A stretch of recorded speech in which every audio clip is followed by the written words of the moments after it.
Welcome to as academy. अगर आपको एक असाइनमेंट दी जाती है या एक बुक दी जाती है और कहा जाता है कि आपसे अगले दिन टेस्ट लिया जाएगा, तो क्या करेंगे आप? या तो ये पूरी बुक पढ़ने की कोशिश करेंगे। आपको एक टॉपिक दिया जाएगा, उस टॉपिक को आप रात भर बैठ के याद करेंगे और आपका मकसद ये होगा कि मैंने कल पेपर में अच्छे मार्क्स लेने हैं, ताकि मुझे मेरे टीचर जब उठाएं, खड़ा करें, मुझसे कुछ सवाल पूछें तो पूरी क्लास के सामने जो है मैं शर्मिंदगी से बच जाऊं। और इसी चक्कर में आप क्या करते हैं, आप लगातार रात को पढ़ने लगते हैं, 2 बजे तक, 3 बजे तक भी पढ़ते हैं। तो उसे क्या कहते हैं? उसे कहते हैं रट्टा लगाना। आप रट्टा लगा रहे हैं, आप पढ़ नहीं रहे। तो पढ़ना और सीखना, सीख कर पढ़ना, ये दो अलग चीज़ें हैं। मैं आपको एक छोटी सी मिसाल देता हूँ।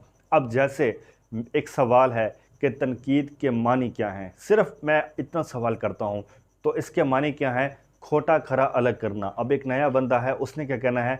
तनकीद के मानी है खोटा खरा अलग करना, तनकीद के मानी है खोटा खरा अलग करना, खोटा खरा अलग करना।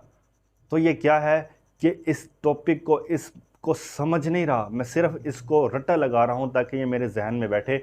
और अगर पेपर में ये 2 नंबर का सवाल आता है तो मैं आसानी से इसके माने लिखकर 2 नंबर जो हैं अपनी जेब में डाल लूँ। हालांकि ऐसा नहीं है। अगर मैं इस चीज़ को ये समझूं कि तनकीद के मानी हैं खोटा खरा अलग करना, खोटे से मुराद क्या होगा, खरे से मुराद क्या होगा? खोटा हमारे जहन में ये चीज़ आती है ना कि बुरी चीज़ होना, ख़राब चीज़ होना। और खरे से मुराद क्या होता है? बेहतरीन, आला, उम्दा किस्म का। तो अगर अदब के लिहाज से हम तनकीद को देखें तो तनकीद में जो ऐसी बातें की गई, तो मौजू के अंदर खूबी या खामी को बयान करना और उसको देखना, उसकी जांच पड़ताल करना, ये क्या कहलाता है? तनकीद कहलाता है। अगर इसी आप मेरी बात को समझ लें तो आपसे अगर तनकीद के बारे में पूछा जाए या आपसे कोई प्रेजेंटेशन ली जाए, आपको डाइस पर बुलाया जाए कि आप जो है बताएं आकर, और के तनकीद के बारे में कुछ अपना ख्याल बयान करें, तो आप मेरी इस बात को सामने रखते हुए तनकीद से मुतल्लिक 1-2 पेज का पूरा आप मज़मून लिख सकते हैं। तो इसमें आपने क्या सीखा? कि मेरा कहने का मकसद ये है कि अगर आपने पढ़ना तो है, लेकिन सीख कर पढ़ना है, देख के नहीं पढ़ना, रट्टा नहीं लगाना। रट्टा लगाने से क्या होता है कि आप वक्ती तौर पर तो उस चीज़ को अपने जहन में बिठा लेते हैं, और लेकिन जब आप पेपर में, आपने देखा होगा कि आपके सामने 5-6 सवाल आते हैं और उसमें से आप किस किस रट्टे को याद करेंगे? हाँ, लेकिन अगर आपका कंसेप्ट क्लियर होगा, आपने उसे याद भी नहीं किया, आपका कंसेप्ट क्लियर है, आपको पता है कि इसके बारे में मैंने क्या करना है, लिखना क्या है, तो आप आसानी से लिख लेंगे।